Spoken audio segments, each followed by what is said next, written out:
Bonsoir à toutes et à tous, bienvenue dans Guinée Actualité. Tout d'abord, c'est un nouveau chapitre qui s'ouvre au centre de santé de Ouanindara. Après plusieurs années d'accompagnement, Médecins sans frontières Belgique transfère officiellement la gestion du projet de prise en charge des personnes vivant avec le VIH-Sida au ministère guinéen de la Santé. Un retrait progressif, porteur d'espoir, mais aussi d'inquiétude, alors que la continuité des soins reste un problème de santé publique, un défi vital. On fait le point tout de suite avec Adia Toubari et Moussa Bangoura. Depuis sa mise en œuvre en 2007, le projet VIH du centre de santé de Ouanindara a permis un accès gratuit et régulier aux traitements antirétroviraux, un suivi et un accompagnement psychosocial de près de 2500 malades. Avec le départ de MSF Belgique, la responsabilité de la prise en charge revient désormais entièrement aux structures nationales de santé. On est très heureux, après 18 ans, de pouvoir se désengager progressivement. C'est quelque chose de très progressif qui a été fait en concert vraiment avec les autorités.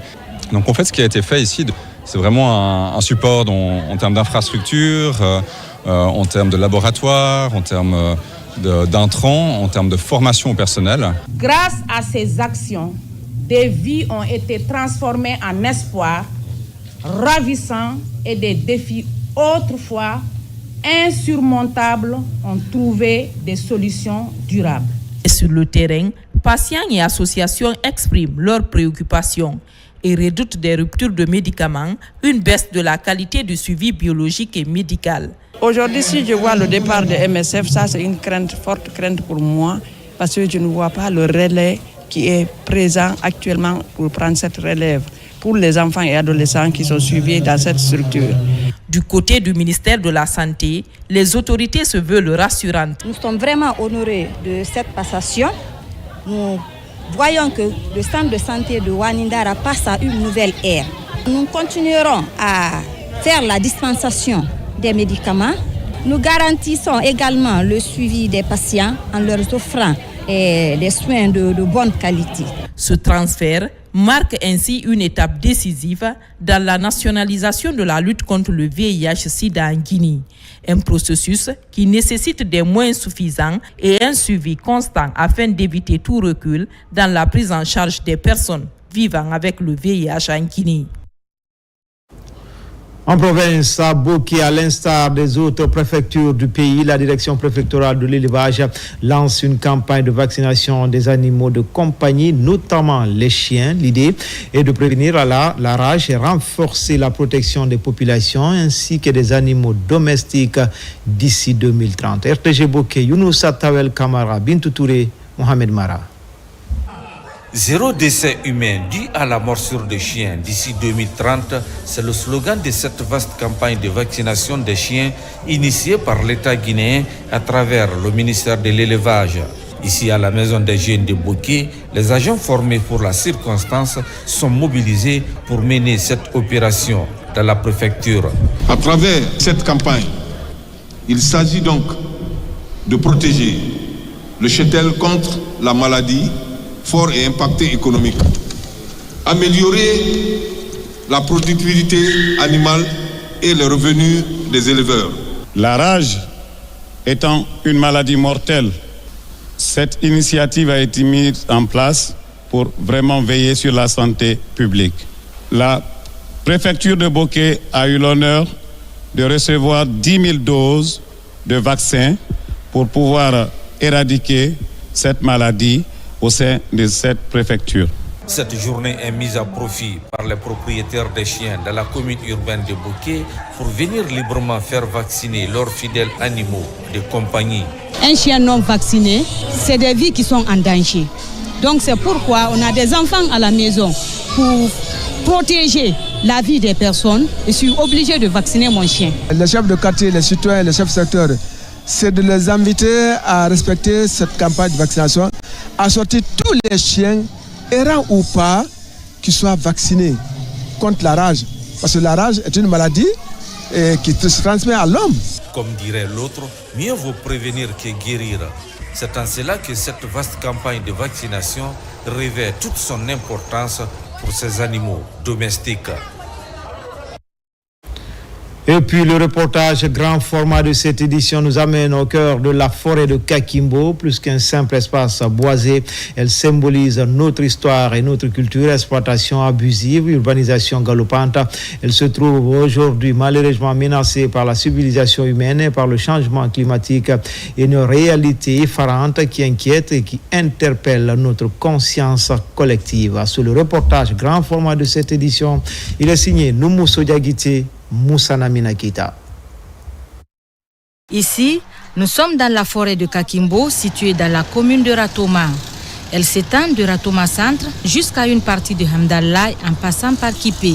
À cause de sa vaste diversité de flore, cette zone est classée et protégée depuis la période coloniale et la Première République. Parmi cette richesse végétale se trouve une variété de cactus, une plante vertueuse de laquelle Kakimbo tire son nom. C'est elle qui a donné son nom à toute cette zone. Dans la famille des cactus, vous constaterez que généralement les feuilles sont à bout épineux. Mais sauf que nos cactus de Kakimbo n'ont pas de bout épineux. Ça, c'est le baga ancien qui dit Kakimbo. Le Soussou va vous dire Kaki. Mais à l'époque, c'est le baga qu'on parlait dans cette zone. On vous dira que c'est une plante protectrice. Les gens aimaient se laver avec pour guérir des maladies. Mais il y a des scientifiques qui ont étudié le cactus, dégagé à la fois l'importance scientifique, mais aussi médicinale et même économique. À l'intérieur de cette forêt, on peut voir de grosses pierres superposées, des sources d'eau et des grottes. Des hommes ont vécu sur ce site depuis le néolithique. La découverte des malles, des ustensiles de cuisine et autres objets en pierre polie en est la parfaite illustration. Toute une légende entoure ce site. Du point de vue scientifique, c'est un site qui est classé comme site préhistorique par les premiers explorateurs, puisqu'ils y ont découvert des objets en pierre polie. Sur le plan mystique, il y avait des offrandes jusqu'aux années 62, 63. C'est une zone qui était protégée. Pour nous qui avons vécu un petit bout du temps de cette protection traditionnelle, quand je vois ce tas d'immondices à côté des chutes, ça me fait verser des larmes.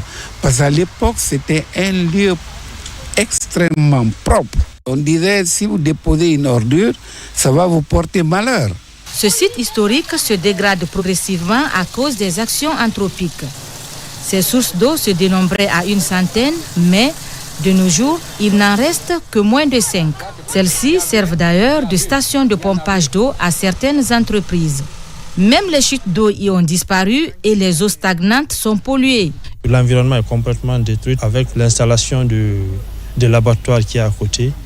Et il y avait aussi un dépotoir d'ordures. Nous profitons pour dire à toutes les bonnes volontés, aux départements qui sont tous concernés par la protection de l'environnement, la valorisation des sites, qui viennent en contact avec les autorités locales, les autorités communales, qu'on puisse essayer de mettre en place des politiques pour valoriser. La forêt Kakimbo est un véritable patrimoine historique qui abrite une partie de notre identité culturelle. La conservation et la valorisation de cet héritage pourrait être une autre source de revenus pour la Guinée. Enfin, ce geste de solidarité envers les élèves de l'école Hadja Nyalendouno, située dans la commune de Manéa. C'est une action de l'ONG Diarama. Des kits scolaires et des habits ont été offerts aux écoliers. Une manière d'accompagner les ménages précaires dans cette localité. Son enseignant. Dans le cadre de son engagement en faveur de l'éducation et du bien-être des enfants, l'ONG Diarama procède à la remise de kits scolaires et de vêtements aux élèves de l'école Hadja Nyalendouno, située dans la commune de Manéa, quartier Kassonia, secteur d'Abombo.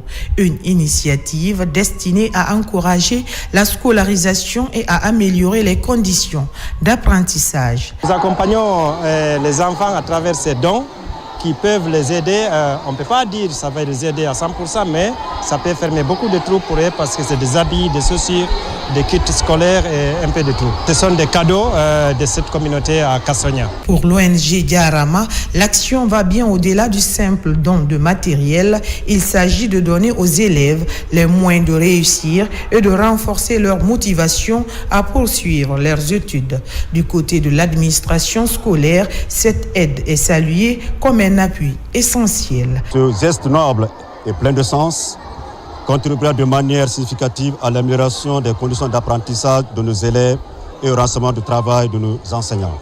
Ce don n'est pas seulement un soutien matériel, il est avant tout un témoignage d'engagement en faveur de l'éducation et de l'avenir de nos enfants. Merci à l'ONG Diarama d'avoir choisi Kassonia pour une visite d'aide au développement, de motivation au niveau de l'éducation de notre quartier. À travers ce geste, l'ONG Diarama rappelle que la solidarité et l'engagement communautaire jouent un rôle déterminant dans la réussite scolaire et dans l'avenir des enfants. C'était tout pour les infos. Prochain rendez-vous avec l'actualité, c'est à 20h30 avec Midi Magbe Konaté. Bonne suite au programme sur les antennes de la télévision dont la mission est de vous servir. À bientôt, Inch'Allah.